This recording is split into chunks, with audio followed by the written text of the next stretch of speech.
بسم اللہ الرحمن الرحیم۔ السلام علیکم۔ میری شادی ایک ایسی لڑکی سے ہوئی تھی جو پیدائشی طور پر گونگی اور بہری تھی، مگر کچھ ہی دنوں بعد میری زندگی میں ایک عجیب کھیل شروع ہو گیا۔ ایک انجان نمبر سے بار بار کال آتی اور ایک لڑکی دعویٰ کرتی کہ میری غیر موجودگی میں میری ہی بیوی مسجد کے لاؤڈ اسپیکر پر پورے محلے کو صرف مردوں کو لنگر کی دعوت دے رہی ہے اور عورتوں کو آنے سے منع کر رہی ہے۔ تو میں تڑپ کر جب بھی گھر جاتا تو میری بیوی مجھے گھر کے اندر ہی ملتی، خاموش اور معصوم، جس سے میرا شک اور الجھن اور بھی بڑھ جاتی۔ حقیقت اور وہم کے اس کھیل میں پاگل سا ہو چکا تھا، کسی پر یقین کرنا ممکن ہی نہیں رہا تھا۔ اور پھر ایک دن جب میں سج جانے کے لیے خود لنگر کی لائن میں کھڑا ہوا تو سامنے لنگر بانٹنے والے کو دیکھ کر میرے ہوش اڑ گئے۔ اس دور حاضر کی نفسا نفسی میں ایک غریب انسان کی زندگی دکان کے چکروں، دہاڑی کی فکر اور پیٹ کی آگ بجھانے کے سوا کچھ بھی نہیں، اور میری کہانی بھی کچھ ایسی ہی تلخ تھی۔ اس سنسان، تاریک اور بالکل ویران سڑک پر دور دور تک کسی انسان کا نام و نشان تک نہیں تھا، جہاں میری بائک اچانک ایک زوردار جھٹکے کے ساتھ بند ہو گئی اور بائک خراب ہونے کی وجہ سے میں ایک ویران سڑک پر پیدل چل رہا تھا۔ جب میرے پاؤں کی چپل ٹوٹ گئی، میں نے اس چپل کو وہیں پھینکا اور بغیر جوتوں کے چلنے لگا۔ ابھی تھوڑی ہی دور گیا تھا جب میرا موبائل زور زور سے بجنے لگا۔ میں نے کال اٹھا کر دیکھا تو کوئی ان نون نمبر تھا۔ میں نے پہلے تو نظر انداز کر دیا کیونکہ میں شدید غصے میں تھا۔ سارا وقت کام میں گزر گیا، 2 پل بھی سکون کے میسر نہیں آئے تھے۔ رات کے 4 بجے سڑک پر بائک گھسیٹتے ہوئے خود کو صلواتوں سے نواز رہا تھا، کیونکہ غلطی میری تھی، مگر اس وقت دوست نے بائک مانگ لی اور میں دکان پر بیٹھا اس کے آنے کا انتظار کرتا رہا۔ اور جب وہ گھنٹوں بعد واپس آیا تو بائک کا انجن سیز کر چکا تھا۔ وہ بائک میرے حوالے کر کے خود کھسک گیا اور اب اس ویرانے میں یہ خراب بائک گھسیٹنے کی مصیبت میرے گلے پڑ گئی۔ مسلسل اسی نمبر سے کال آ رہی تھی۔ جھنجھلا کر جب میں نے کال اٹھائی تو آگے کوئی عورت تھی، کہنے لگی تمہاری ماں کی طبیعت بہت خراب ہے، جلدی سے گھر پہنچو۔ میں ہڑبڑا گیا اور پریشان ہو کر اس لڑکی سے سوال پوچھنے لگا، مگر وہ کال کاٹ گئی۔ سڑک کے سیاہ سناٹے اور ہو کے عالم میں میرا دل اتنی زور سے دھڑکا کہ مجھے اپنی دھڑکنیں خود سنائی دینے لگی۔ دماغ سن ہو گیا اور آنکھوں کے سامنے اندھیرا چھا گیا۔ ایک طرف سڑک کے نوکیلے پتھر میرے ننگے پیروں کو زخمی کر رہے تھے۔ غربت کا یہ عالم تھا کہ نئی چپل لینے کی گنجائش بھی نہیں تھی، اور اب اس ویرانے میں ننگے پاؤں چلتے چلتے چھالوں سے خون رسنے لگا تھا۔ تو دوسری طرف ممتا کی تڑپ نے مجھے پاگل کر دیا تھا۔ پاؤں کے زخموں کی تکلیف اور ماں کے چھن جانے کا خوف سے میرے پورے وجود پر ٹھنڈے پسینے چھوٹ رہے تھے۔ پریشانی میں جلدی جلدی قدم اٹھاتے ہوئے گھر پہنچنا چاہتا تھا، مگر تھکان اور پاؤں کے شدید درد کی وجہ سے مجھ سے چلا بھی نہیں جا رہا تھا۔ بائک کا بوجھ الگ تھا، پاؤں جیسے زمین نے جکڑ لیے اور ہر سیکنڈ صدیوں جیسا بھاری لگ رہا تھا۔ تبھی اسی نمبر سے دوبارہ کال آنے لگی۔ اس بار اسکرین پر چمکتے انجان نمبر کو دیکھ کر میری روح کانپ اٹھی۔ کانپتے ہاتھوں سے میں نے فون کان سے لگایا۔ دوسری طرف اسی لڑکی کی آواز ابھری، جلدی آؤ، تمہاری بیوی یہاں محلے کی مسجد میں اسپیکر پر اعلان کروا رہی ہے کہ محلے کے تمام مرد آج اس کے گھر سحری کریں اور عورتوں کو آنے کی اجازت نہیں ہے۔ یہ بات سن کر مجھے حیرت ہوئی، حیرت کا ایک ایسا شدید جھٹکا جس نے میری ٹوٹی ہوئی چپل، پاؤں کے زخموں اور ماں کی بیماری کا خوف بھی ایک پل کے لیے پس پشت ڈال دیا۔ سحری کا وقت ختم ہونے میں چند منٹ باقی تھے۔ ہم جیسے غریبوں کے گھر میں تو 2 وقت کا راشن بمشکل پورا ہوتا تھا، پھر میری بیوی کے پاس پورے محلے کے مردوں کے لیے سحری کا انتظام کرنے کے پیسے کہاں سے آئے؟ اس نے مسجد کا لاؤڈ اسپیکر کیوں چنا؟ اور یہ عجیب و غریب شرط کہ صرف مرد آئیں، عورتیں نہیں، اس کا کیا مطلب تھا؟ میری پریشانی اب حد سے زیادہ بڑھ چکی تھی اور میں جلدی جلدی گھر پہنچنا چاہتا تھا کیونکہ سحری کا وقت بھی ہوا جا رہا تھا۔ اب روزہ بند ہونے میں بس کچھ ہی منٹ باقی رہ گئے تھے۔ اس سے پہلے کہ میں تسلی کے لیے خود اپنے گھر فون کرتا اور اپنی چھوٹی بہن سے والدہ کی خیریت دریافت کرتا، اچانک میرے موبائل کی اسکرین پر چچا کرم دین کا نام چمکنے لگا۔ وہ ہمارے پڑوسی تھے اور میرے والد کے بہترین دوست بھی تھے، اس لیے ان کی کال دیکھ کر میرے دل کو ایک بار پھر زور کا جھٹکا لگا۔ میں نے کانپتے ہاتھوں سے فون اٹھایا تو دوسری طرف سے ان کی ہانپتی ہوئی آواز آئی۔ وہ کہنے لگے کہ تمہاری والدہ کی طبیعت اچانک بہت زیادہ خراب ہو گئی ہے، ہم سب محلے والے مل کر انہیں اسپتال لے کر جا رہے ہیں، تم جہاں کہیں بھی ہو خدا کے لیے جلدی سے گھر پہنچو۔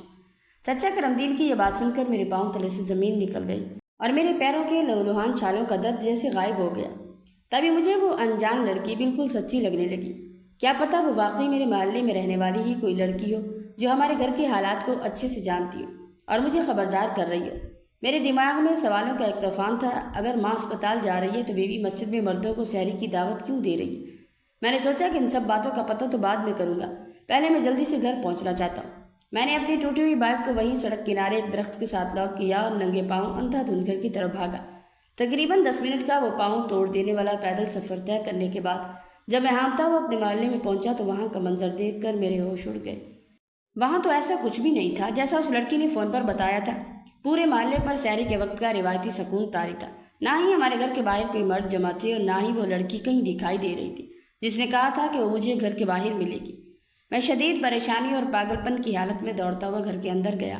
صحن کا دروازہ کھول کر جیسے ہی داخل ہوا تو دیکھا وہاں میری چھوٹی بہن کونے میں بیٹھی بری طرح رو رہی تھی۔ میری بیوی میری بہن کے ساتھ بیٹھی اسے اشاروں میں تسلیاں دے رہی تھی کیونکہ وہ پیدائشی طور پر گونگی تھی اور بول نہ سکتی تھی۔ میں نے جلدی سے اپنی بہن سے پوچھا کہ اماں کی طبیعت کیسی ہے۔ وہ کہنے لگے کہ چچا کرمدیر اور ان کے بیٹی انہیں اسپتال لے گئے، آپ بھی وہیں چلے جاؤ۔ میں کہنے لگا میرا تو موٹر سائیکل خراب ہو چکا ہے، میں کیسے جاؤں؟ اچھا میں ایسا کرتا ہوں، ساجد سے موٹر سائیکل لے آتا ہوں، تم لوگ کنڈی اندر سے لگا لو۔ یہ کہہ کر میں ساجد کے پاس آیا اور ہم لوگ ہسپتال پہنچ گئے۔ سارا دن ہسپتال کی بدبودار گلیاں اور وارڈ کے باہر کبھی مہنگی ادویات کے بل بھرنے تو کبھی بے رحم ڈاکٹروں کے پیچھے منت ترلے کرنے میں گزر گیا۔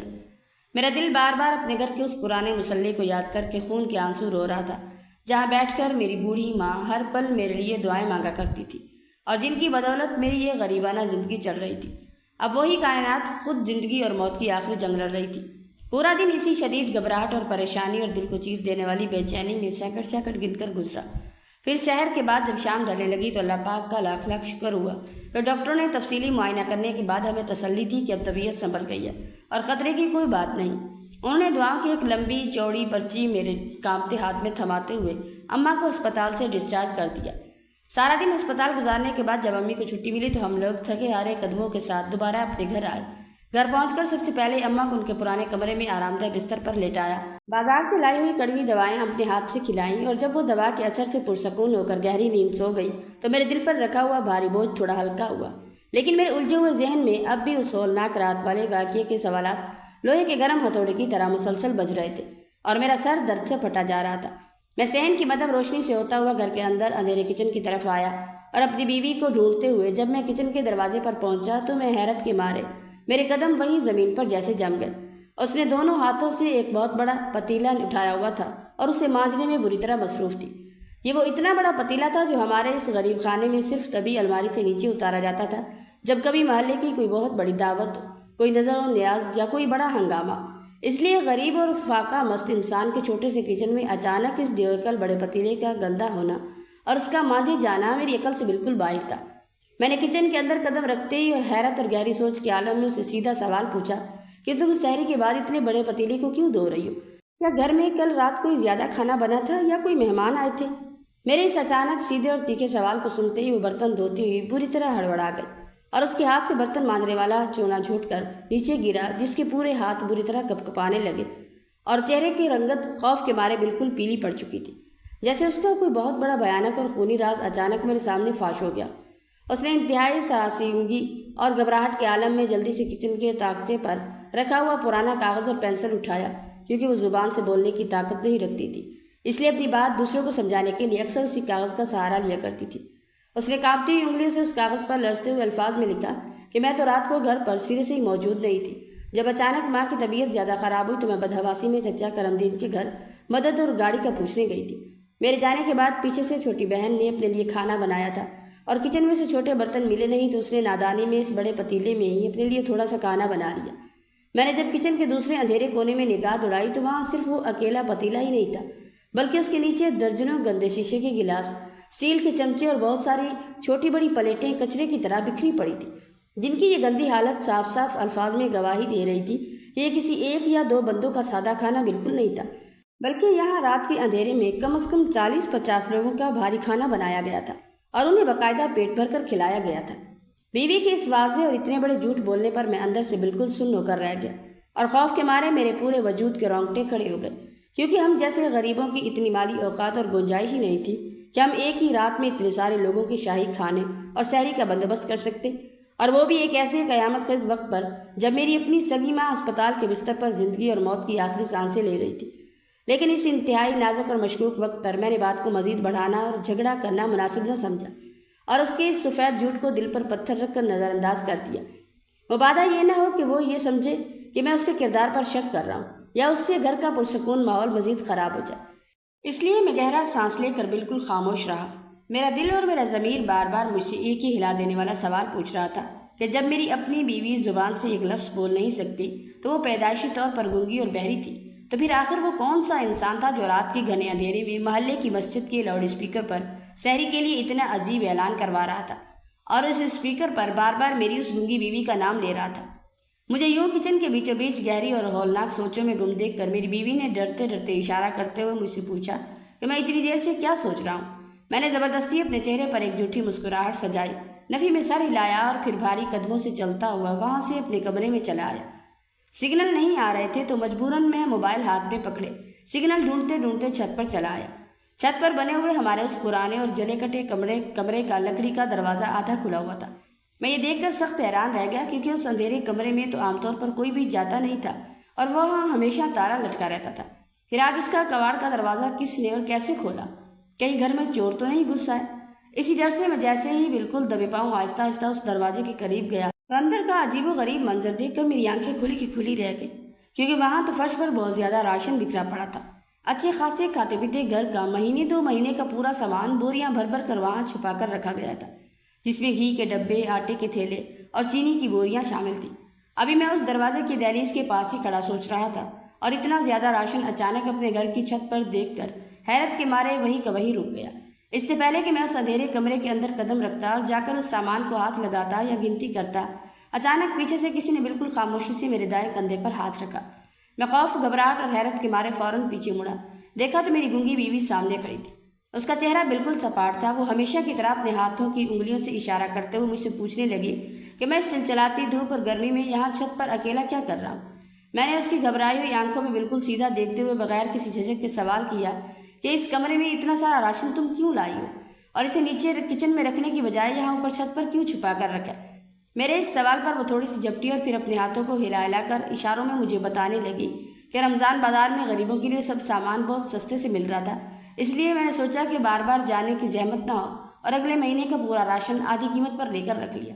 اتنی لمبی بات اشاروں میں بتاتے ہوئے وہ مسلسل اپنی نظریں مجھ سے چرا رہی تھی، کبھی زمین کو دیکھتی تھی، کبھی دیواروں کو تکنے لگتی اور میری آنکھوں میں جھانکنے کی اس کی ہمت بالکل نہیں ہو رہی تھی۔ اس کی اس جھوٹی بات نے اور نظریں چرانے کے اس عجیب انداز نے مجھے گہرے شک اور ایک نئی مصیبت میں ڈال دیا، کیونکہ رمضان بازار میں بھی کوئی راشن اتنا غریب کو سستے میں نہیں دیتا۔ میں نے اپنے دل میں اٹھنے والے طوفان کو دبایا اور زبردستی ایک بالکل جھوٹی اور پھیکی مسکراہٹ اپنے چہرے پہ سجاتے ہوئے اسے دیکھا تاکہ اسے لگے کہ میں اس کی بات مان گیا ہوں۔ بستر پر اکیلا لیٹ کر میں گہری سوچوں کے سمندر میں ڈوب گیا کہ آخر مجھ سے اتنا بڑا جھوٹ کون بول رہا ہے؟ وہ انجان لڑکی جو فون پر رو رو کر اپنی بات کہہ کر غائب ہو جاتی ہے اور جس کا کوئی نام و نشان نہیں ملتا۔ دن بدن میرے اندر تجسس اور شک انگڑائی لے کر بیدار ہو رہے تھے اور مجھے کچھ سمجھ نہیں آ رہا تھا کہ اب اپنی بیوی سے اس بارے میں کیسے پوچھوں، کیونکہ جب بھی میں اس کے بھولے چہرے کو دیکھتا تو میرا دل پگھل جاتا، لیکن چھت پر چھپایا ہوا راشن اور کچن کے وہ گندے برتن بار بار میری عقل پر پردہ ڈال دیتے۔ تبھی میں نے دل میں پکا فیصلہ کر لیا کہ جو بھی کرنا ہے چھپ کر کرنا ہے اور اپنی بیوی کو رنگے ہاتھوں پکڑنا ہے تاکہ وہ اپنی صفائی میں کچھ لکھ بھی نہ سکے اور ساری حقیقت بھی میرے سامنے بغیر کسی جھوٹ کے بالکل واضح ہو جائے۔ ابھی میں انہی سوچوں میں تڑپ رہا تھا کہ میری بیوی چہرے پر ایک پیاری سی مسکراہٹ سجائے ہوئے کمرے میں داخل ہوئی، تو بدلے میں نے بھی اپنے دل کے شبہات اور خوف کو چھپاتے ہوئے اسے مسکرا کر دیکھا تاکہ اسے مجھ پر کوئی شک نہ ہو۔ اب اماں جان بھی اسپتال سے گھر واپس آ چکی تھی اور ان کی طبیعت پہلے سے کافی بہتر تھی۔ میری بیوی دن رات سگی بیٹی کی طرح ان کی خدمت میں لگی رہتی، ان کو وقت پر دوا دینا، ان کے پاؤں دبانا اور ان کے کھانے پینے کا خیال رکھنا وہ سب بڑے سلیقے سے کر رہی تھی۔ میں تو اپنی نوکری کی وجہ سے سارا دن گھر پر موجود نہیں ہوتا تھا، صبح سویرے نکلتا اور دیر سے واپس آتا، اس لیے سچی بات ہے میں یہ نہیں جانتا تھا کہ میرے پیچھے ان دونوں ساس بہو کے درمیان بند کمرے میں تعلق کیسا ہے اور وہ اشاروں میں ایک دوسرے سے کیا باتیں کرتی ہیں یا کیا چھپاتی ہیں۔ اگلے کچھ روز تک میں یہ ساری پرانی باتیں اور فون کالز بالکل بھول گیا، کیونکہ ان دنوں مجھے اپنی بیوی کے کاموں اور روزمرہ کی روٹین میں کوئی بھی ایسی مشکوک بات نظر نہ آئی کہ میں اس پر دوبارہ شک کرتا۔ وہ تو پہلے کی طرح سیدھی سادی لگ رہی تھی، اس لیے میں نے اپنے وہمی دل کو تسلی دی اور اس لڑکی کا نمبر ہی اپنے موبائل سے ہمیشہ کے لیے بلاک کر دیا تاکہ نہ رہے بانس اور نہ بجے بانسری اور میں سکون سے اپنی زندگی گزار سکوں۔ اگلے کچھ دن میری زندگی میں اور کام کاج میں اتنی زیادہ مصروفیت میں گزرے کہ مجھے بالکل بھی وقت نہ ملا کہ اکیلے بیٹھ کر کچھ الٹا سیدھا سوچ سکوں یا پرانی باتوں کو یاد کروں۔ سچی بات تو یہ ہے کہ ان دنوں رمضان کی وجہ سے دکان پر اتنا رش تھا کہ مجھے سر کھجانے کی فرصت بھی نہیں تھی، بس صبح سے شام تک کام ہی کام تھا۔ یہ رمضان المبارک کا 7واں روزہ تھا جب ایک بار پھر رات کے آخری پہر جب ہر طرف گھنا اندھیرا اور لوگ سحری کی تیاری میں تھے، میرے موبائل پر کسی نامعلوم نمبر سے اچانک گھنٹی بجی۔ میں نے جیسے ہی فون اٹھایا تو دوسری طرف سے اسی لڑکی کی روتی ہوئی آواز آئی، اس نے ایک بار پھر ہانپتے ہوئے مجھے اطلاع دی کہ تمہاری بیوی اس وقت محلے کی مسجد کے لاؤڈ اسپیکر پر سحری کے لیے اعلان کر رہی ہے کہ محلے کے تمام مرد آج سحری اس کے گھر پر کریں اور محلے کی کسی بھی عورت کو وہاں آنے کی بالکل اجازت نہیں۔ تم جلدی سے جا کر دیکھو۔ اس بار اس عورت کی بات پوری سنے بغیر ہی میرا غصہ 7ویں آسمان پر پہنچ گیا، کیونکہ میں اب اس روز روز کے ڈرامے سے تنگ آ چکا تھا۔ میرا دماغ گھوم گیا اور میں نے آپے سے باہر ہو کر فون پر اسے گندی گالیاں دینا شروع کر دی کہ تم کون ہو جو میرے ہنستے کھیلتے گھر میں آگ لگانا چاہتی ہو اور میری گنگی بیوی کے پیچھے پڑی ہو۔ میری یہ سخت گالیاں سن کر وہ لڑکی بری طرح ڈر گئی اور فوراً اس سے پہلے اس نے فون کاٹ دیا، جس کے بعد اس کا نمبر بند ہو گیا۔ جب میں صبح تھکا ہارا اپنی نوکری سے گھر واپس آیا تو اس عورت کی کہی ہوئی عجیب و غریب باتیں میرے کانوں میں ہتھوڑے کی طرح گونج رہی تھی اور میرا دل اندر سے کسی بڑے طوفان کے خوف سے گھبرانے لگا کہ آخر کوئی اتنے وثوق سے بار بار یہ جھوٹ کیوں بولے گا۔ میں نے اس ٹینشن اور دماغی کفت سے بچنے کے لیے بستر پر لیٹ کر سونے کی بہت کوشش کی، بار بار آنکھیں بند کی، کروٹیں بدلی، مگر سچی بات تو یہ ہے کہ اس دن نیند میری آنکھوں سے کوسوں دور جا چکی تھی۔ میرا سکون تباہ ہو چکا تھا اور بس اکیلا بیٹھا ہوا کمرے کی چھت کو گھورے جا رہا تھا۔ اس پوری کہانی کا سچ کیا ہے اور کون میرے ساتھ یہ گندے کھیل کھیل رہا ہے؟ یہ رمضان المبارک کے 11ویں روزے کی بات تھی، جب رات کے آخری پہر اچانک میری آنکھ کھل گئی۔ میں نے ساتھ ہی دیکھا تو میری بیوی بستر پر موجود نہیں تھی۔ وہ روزانہ رات کو سونے سے پہلے مجھے دودھ کا گلاس دیا کرتی تھی اور وہ دودھ پیتے ہی مجھے اتنی گہری نیند آنے لگتی کہ پھر مجھے ارد گرد کا کوئی ہوش نہ رہتا تھا۔ ابھی بھی نہ جانے کیسے اس کا نشہ ٹوٹ گیا اور میں اٹھ بیٹھا، کیونکہ پچھلے کچھ دنوں سے کام کی تھکاوٹ کی وجہ سے مجھے نیند نہیں آتی تھی تو میں نیند کی گولی بھی لے لیا کرتا تھا۔ مگر آج ایک بہت بڑا اور ڈراؤنا خواب دیکھتے ہوئے اچانک میری آنکھ کھلی تو میں ہڑبڑا کر اٹھ بیٹھا۔ میں نے سامنے دیوار پر ٹائم دیکھا تو رات کے 3 بج رہے تھے۔ میں نے سوچا کہ شاید میری بیوی سحری کے لیے تیاری کرنے کے لیے کچن میں گئی ہوئی ہے۔ یہی سوچ کر میں اپنے بیڈ سے اترا اور دروازے کی طرف بڑھا تاکہ کچن میں جا کر اسے دیکھ سکوں اور کام میں اس کا ہاتھ بٹا سکوں، مگر جیسے ہی میں نے ہینڈل گھمایا تو دروازہ نہیں کھلا۔ میں نے کافی بار زور لگا کر دروازہ کھولنے کی کوشش کی مگر وہ ٹس سے مس نہ ہوا۔ شاید کسی نے باہر سے مضبوطی سے کنڈی لگا دی تھی۔ اسی وقت محلے کی مسجد میں اسپیکر پر کوئی بچہ مسلسل نعت پڑھ رہا تھا جس کی آواز بہت تیز تھی۔ اس شور کی وجہ سے میرا دروازہ کھٹکھٹانے کی آواز باہر میری بیوی تک نہیں جا رہی تھی۔ میں اندر ہی اندر بری طرح حیران اور پریشان ہوا اور اتنے دنوں بعد ایک بار پھر پرانے شک نے پوری شدت سے میرے دل میں انگڑائی لے لی تھی کہ آخر میرے اپنے ہی کمرے کو باہر سے کنڈی کیوں لگی ہوئی ہے۔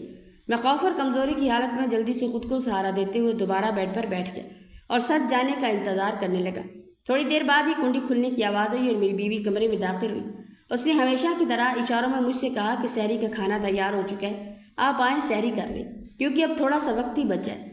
اس کے ساتھ ہی اس نے ایک کاغذ میرے ہاتھ میں تھما دیا جس پر لکھا تھا، یہ کمرے کا دروازہ بار بار تیز ہوا کی وجہ سے خود ہی کھل رہا تھا اور بند ہو رہا تھا، جس سے بہت شور ہو رہا تھا اور آپ کی نیند خراب ہو رہی تھی، اس لیے میں نے باہر سے اسے بند کر دیا۔ میں نے حیرت سے اپنی بیوی کی جانب دیکھا، شاید جب وہ سحری بنانے کے لیے پہلے دروازہ بند کرنے آئی تھی تو اس نے یہ پرچی بیڈ سائڈ ٹیبل پر لا کر رکھ دی تھی تاکہ میں جاگوں تو پڑھ لوں، مگر جلدی میں میرا دھیان اس پرچی کی طرف گیا ہی نہیں۔ اس کی یہ معصومانہ بات پڑھ کر میں نے اپنے وہمی دل پر خود کو بہت ملامت کیا کہ میں خامخواہ اپنی اتنی مخلص بیوی پر شک کر رہا ہوں، اور پھر جلدی سے اٹھ کر منہ دھونے کے بعد کچن میں سحری کھانے کے لیے چلا گیا تاکہ دروازہ بند ہونے سے پہلے سحری کر سکوں۔ ابھی تک میری بیوی کچن میں برتن سمیٹنے اور کام کاج کرنے میں لگی ہوئی تھی۔ میں نے موقع پا کر جلدی سے کمرے کا رخ کیا اور الماری کھول کر اپنے گھر کے مالکانہ کاغذات اور ضروری دستاویزات کو تلاش کرنے لگا۔ نہ جانے کیوں میرے دل میں اچانک ان کا خیال آیا تھا، اس لیے الماری کے اندرونی خانے میں گہرائی تک جھانکنے لگا۔ گھر کے کاغذات تو اپنی جگہ پر بالکل محفوظ پڑے تھے، لیکن ان کے ساتھ ہی کباڑ کے کونے میں ایک کپڑے کی تھیلی رکھی ہوئی تھی جو اوپر تک لبالب بھری ہوئی تھی۔ میں سخت حیران اور تجسس کے مارے جلدی سے وہ تھیلی باہر نکالی اور جیسے ہی اس کا منہ کھول کر دیکھا تو سچی بات ہے میرے ہوش اڑ گئے، میرے پیروں تلے سے زمین نکل گئی۔ اس تھیلی کے اندر نوٹوں کی موٹی موٹی گٹیاں بھری ہوئی تھی۔ میں ایک انتہائی عام مڈل کلاس گھرانے کا غریب لڑکا تھا جو روزانہ کی کمائی پر بامشکل گزارا کرتا تھا۔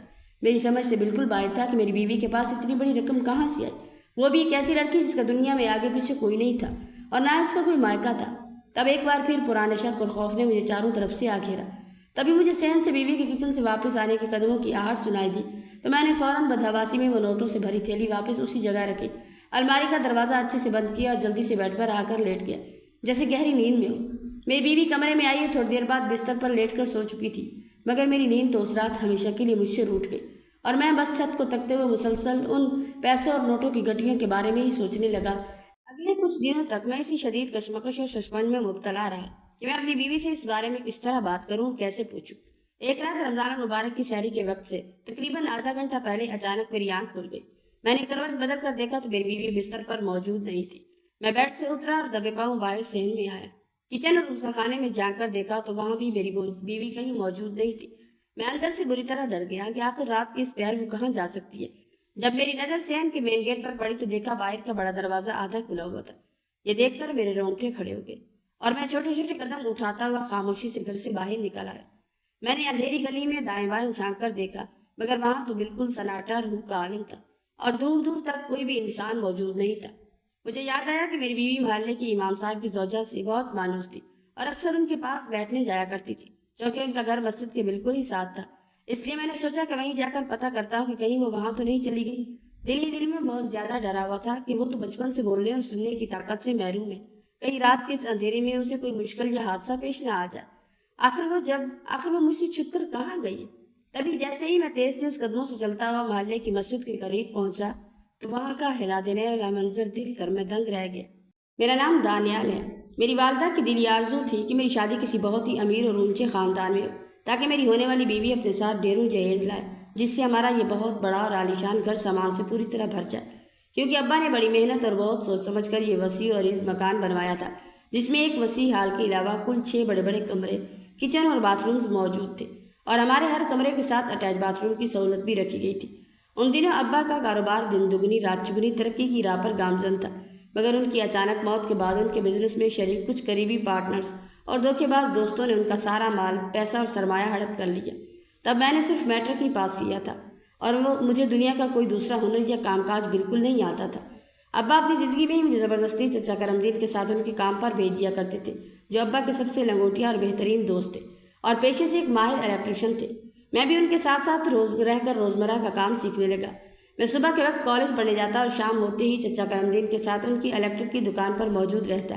پڑھائی لکھائی پر ویسے بھی میرا دل اور زیادہ دھیان نہیں لگتا تھا، مگر ابا ہمیشہ شدت سے چاہتے تھے کہ میرے پاس زندگی گزارنے کے لیے کوئی نہ کوئی ہنر اور کوئی ایسا کام ہو جس کی مجھے بچپن سے خاص سمجھ بوجھ ہو۔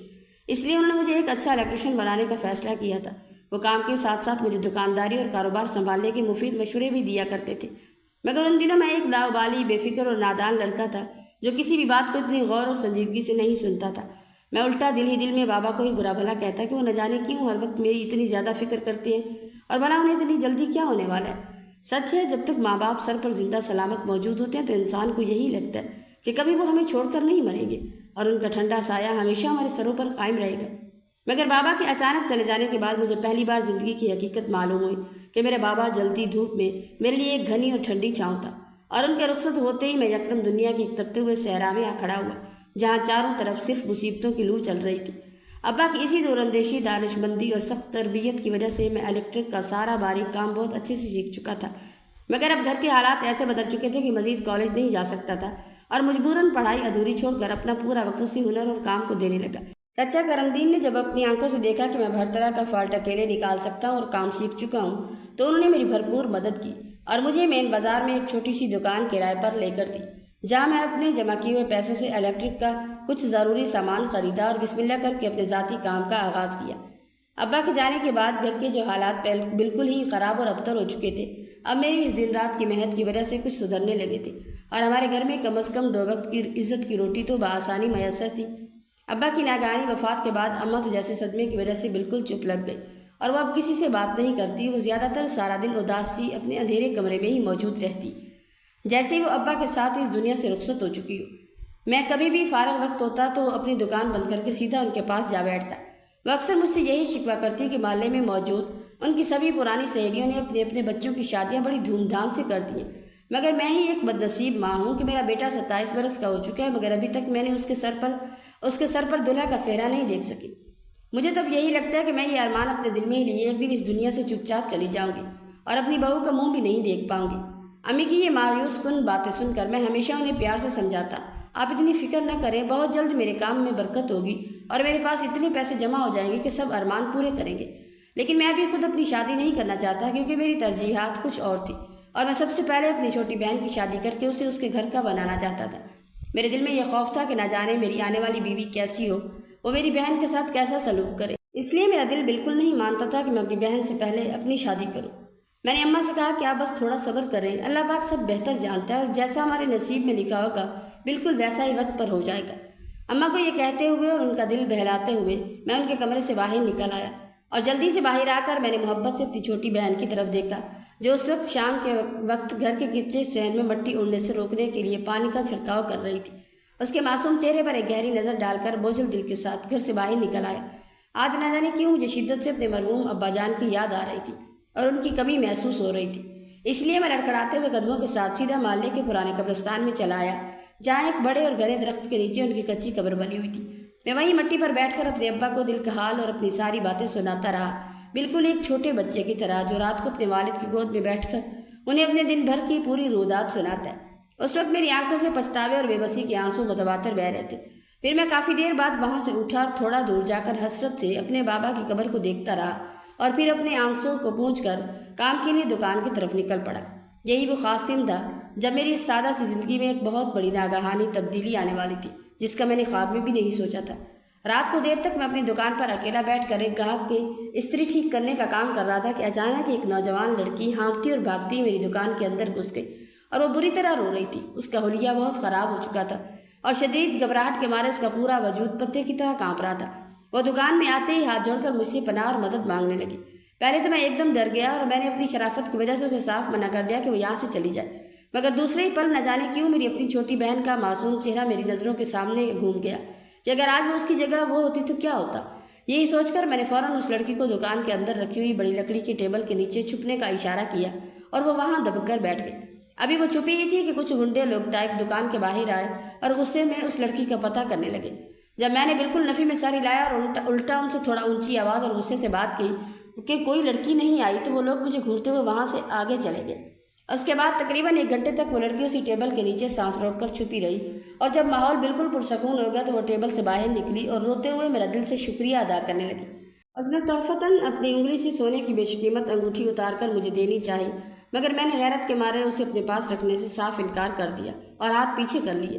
وہ لڑکی شاید بولنے کی طاقت سے بالکل محروم تھی، اس لیے مسلسل اپنے ہاتھوں کو ہلا ہلا کر اشاروں میں مجھ سے باتیں کر رہی تھی۔ پہلے تو مجھے اس کے عجیب و غریب اشارے بالکل سمجھ نہ آئے، مگر جب دیوار کے پاس اس نے میرے ہاتھ میں دکان کا حساب کتاب لکھنے والی پرانی کاپی اور پینسل دیکھی تو فوراً جھپٹ کر آگے بڑھی اور میرے ہاتھ سے قلم لے کر اس کاغذ پر کچھ لکھنے لگی۔ میں بالکل ہکا بکا گم سا کھڑا اس لڑکی کو دیکھتا رہا جو دکھنے میں اتنی زیادہ خوبصورت اور معصوم تھی کہ میں چاہ کر بھی ایک پل کے لیے اس کے چہرے پر سے اپنی نظریں نہیں ہٹا پا رہا تھا۔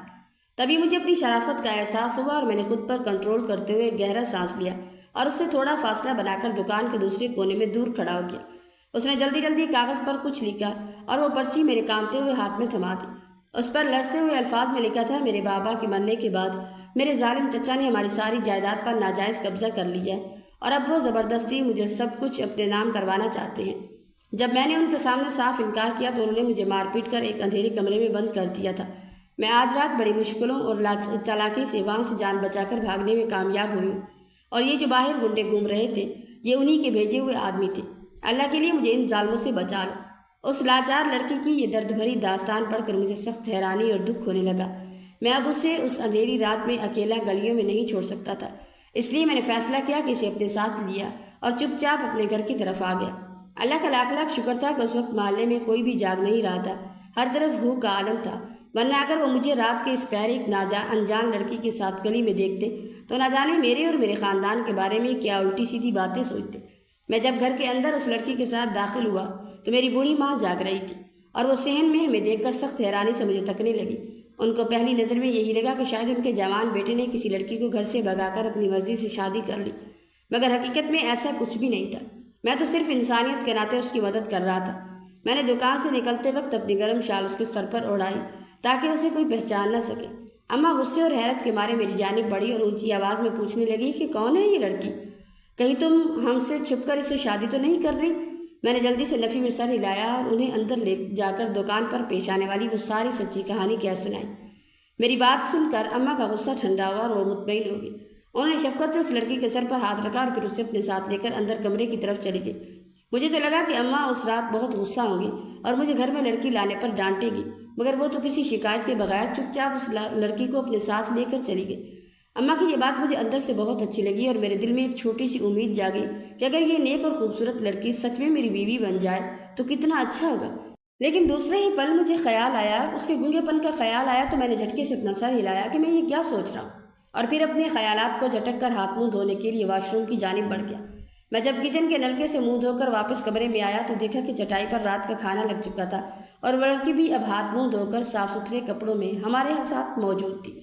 وہ اس سادگی میں بہت اچھی لگ رہی تھی۔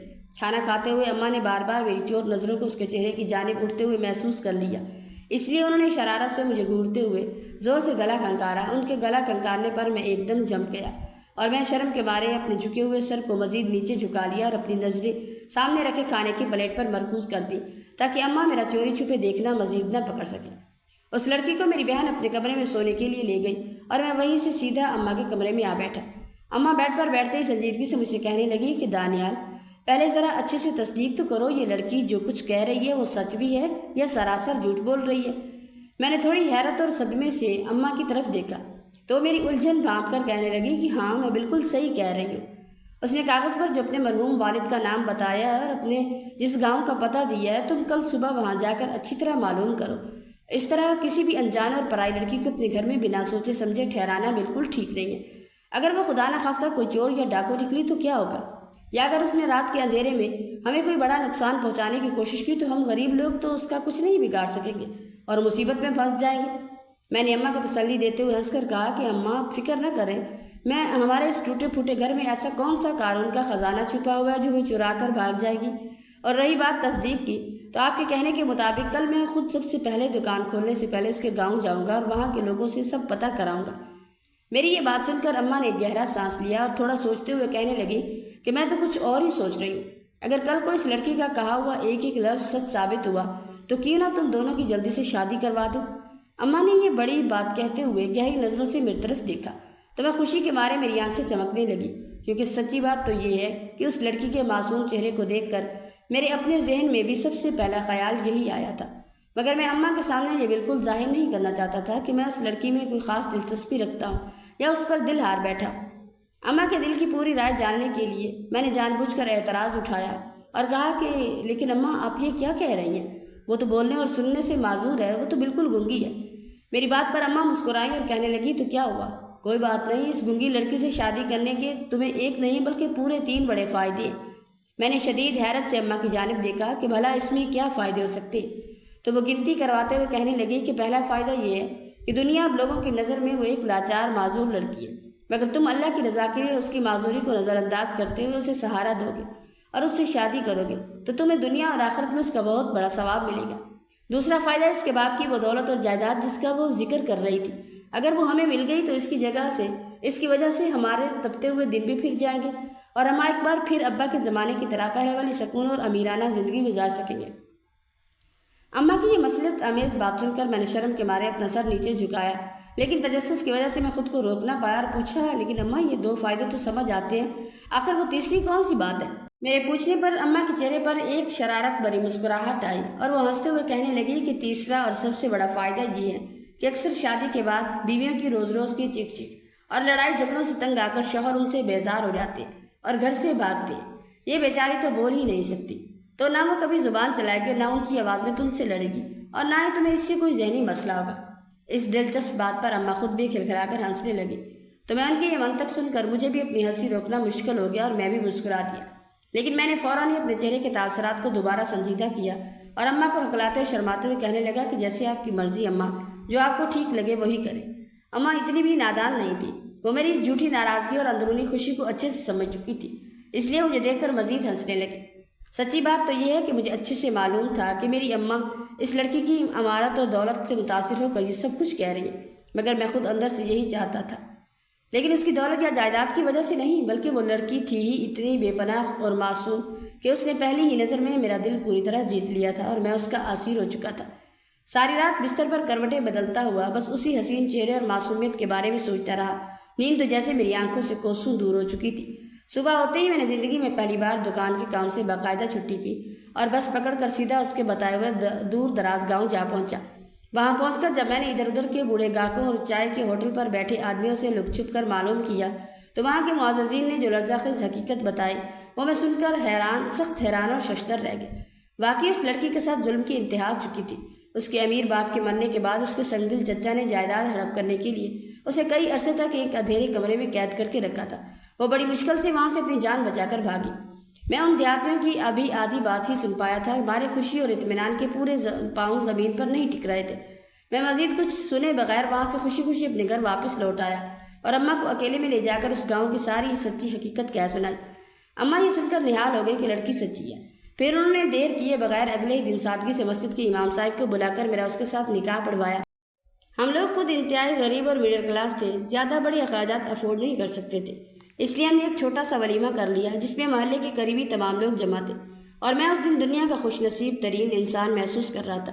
ولیمے کی اس چھوٹی سی محفل میں سب لوگ باری باری میرے پاس آ کر مجھے شادی کی مبارکباد دے رہے تھے، لیکن وہاں محلے کا کوئی بھی بندہ یہ نہیں جانتا تھا کہ میری دلہن بولنے اور سننے کی طاقت سے محروم ہے۔ تو پھر اماں نے خود آگے بڑھ کر سب کو دھیمی آواز میں بتایا تو ہر کوئی میری اس قربانی اور نیکی پر مجھے داد دینے لگا، اور میری عزت ان کی نظروں میں مزید بڑھ گئی۔ مجھے یہ سب دیکھ کر دلی خوشی ہوئی، جو میں شرم و حیا سے سارا وقت بس مسکراتا رہا۔ البتہ ایک عجیب بات یہ تھی کہ وہ لڑکی محفل میں کسی بھی عورت کو اپنا چہرہ دکھانے کو بالکل تیار نہیں تھی، اور اس نے شروع سے ایک لمبا گھونگھٹ نکالا ہوا تھا۔ محلے والوں کے شک سے بچنے کے لیے سب کو یہی جھوٹی کہانی بتائی گئی تھی کہ یہ میرے شہر سے دور رہنے والے مرحوم چچا کی بیٹی ہے، جب تک گاؤں میں اپنی خالہ کے گھر رہتی تھی، اور اب ابا کی وفات کے بعد ہم اسے یہاں لے آئے۔ وہ مسلسل کسی کو بھی اپنا چہرہ نہیں دکھا رہی تھی، جس کی وجہ سے میں اس کی شادی کی رات بھی تھوڑا سا شک اور الجھن میں مبتلا ہو گیا۔ مگر پھر میں نے اپنے وہمی دماغ کو جھٹکا اور سوچا کہ شاید وہ بہت زیادہ پردہ دار اور شرمیلی ہے، اس لیے مڈل کلاس ماحول کی وجہ سے ایسا کر رہی ہے۔ میں نے خود آگے بڑھ کر اماں کو بھی سختی سے منع کر دیا، کوئی بھی عورت اس پر چہرہ دیکھنے کے لیے زبردستی نہ کرے۔ اماں بھی میری بات مان گئی، کیونکہ انہیں خود بھی اچھا نہیں لگ رہا تھا کہ وہ شادی کے پہلے ہی دن اپنی بہو کی مرضی کے خلاف جا۔ وہ تو پہلے ہی دن سے اپنی سگی بیٹی تسلیم کر چکی تھی۔ میری چھوٹی بہن کی بھی چند ہی دنوں میں اس کے ساتھ اچھی خاصی دوستی بن گئی، اور وہ دونوں سارا دن اکٹھی رہتی۔ اب ہم تو سب گھر والے اشاروں کی وہ مخصوص زبان بھی آہستہ آہستہ اچھے سے سیکھ چکے تھے، اور بن بولے ایک دوسرے کی بات سمجھ جاتے تھے، یہاں تک کہ ہماری شادی کو ہنستے کھیلتے 6 مہینے گزر گئے۔ ان 6 مہینوں میں ہم نے کبھی بھی اس کے منہ سے ایک لفظ یا اس کی آواز کا کوئی جھٹکا تک نہ سنا تھا، مگر اسی دوران میرے موبائل پر ایک نامعلوم نمبر سے روزانہ کی بنیاد پر کالز آنے کا سلسلہ شروع ہو گیا۔ وہ فون پر موجود لڑکی کبھی روتے ہوئے کہتی، تمہاری گنگی بیوی اس وقت محلے کی مسجد میں اعلان کروا رہی ہے کہ تمام مرد حضرات آ کر سحری کر لیں، اور عورتوں کو آنے کی بالکل اجازت نہیں ہے۔ تو کبھی دوسرے دن فون کر کے کہتی کہ تمہاری بیوی بازار میں مردوں سے چندہ مانگ رہی ہے۔ اب میرا سر پھٹنے لگا کہ بھلا جو عورت بول ہی نہیں سکتی، وہ کیسے مسجد کے لاؤڈ اسپیکر پر جا کر کوئی اعلان کر سکتی ہے یا کسی سے بات کر سکتی ہے؟